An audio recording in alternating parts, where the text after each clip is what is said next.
Moikka!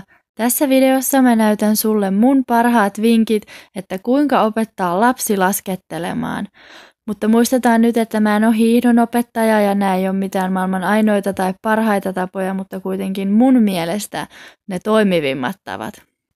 Tässä ensimmäisenä näkyy, miten ei ehdottomasti kannata tehdä.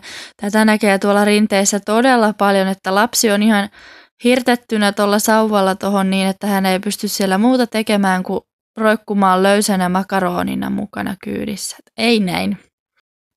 Jos kuitenkin välttämättä haluaa lasta siellä jalkojen välissä laskettaa, niin sitten lapsen pitää siitä sauvasta itse kiinni, eikä niin, että se sauva on litistettynä lasta vasten. Ja lapsen täytyy seisoa omilla jaloillaan ja kannatella itse koko kroppansa. Se on tärkeintä tässä laskettelun opettelemisessa. Tässä näkyy mun mielestä ehdottomasti tärkein ja paras väline laskettelun opetteluun, eli toi kärkien yhdistäjä, toisin sanoen aurausapu.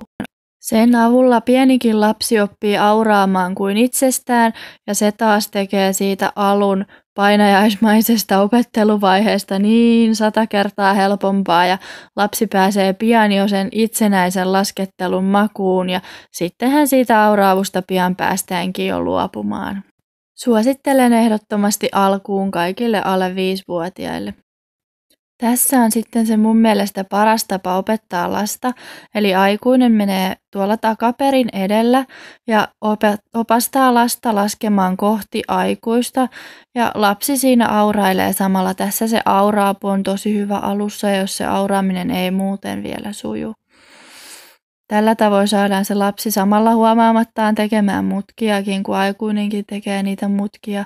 Ja aikuinen pystyy heti pysäyttämään lapsen, jos vauhdit tuleekin liian koviksi jostain syystä.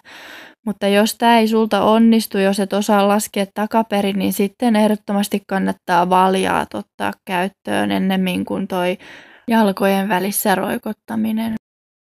Valjailla pystyy sitä lapsen vauhtia hillitsemään kohtuullisen helposti ilman, että se liikaa vaikuttaa lapsen tasapainoon, ja lapsi kuitenkin pystyy siinä seisomaan omilla jaloillaan ja kannattelemaan oman kroppansa hyvin.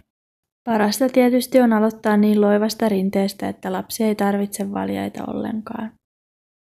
Lopuksi vielä meidän nuorimmaisen taidon näyte viime talvelta, kun hän oli 2 vuotta ja 8 kuukautta. Tässä nähdään, miten auraavun kanssa lapsi oppii helposti auraamaan ja pystyy sitten säätelemään oman vauhtinsa ihan itse. Auraavun kanssa auraamista opetellessa mä en käske lasta auraamaan, koska se on vielä vieras käsite, vaan mä sanon hänelle, että työnnä jalat tosi leveälle, tosi leveälle, niin sillä saat jarrutettua, ja näin lapsi oppii helposti auraamaan. Kiitos, että katsoit videon. Heippa!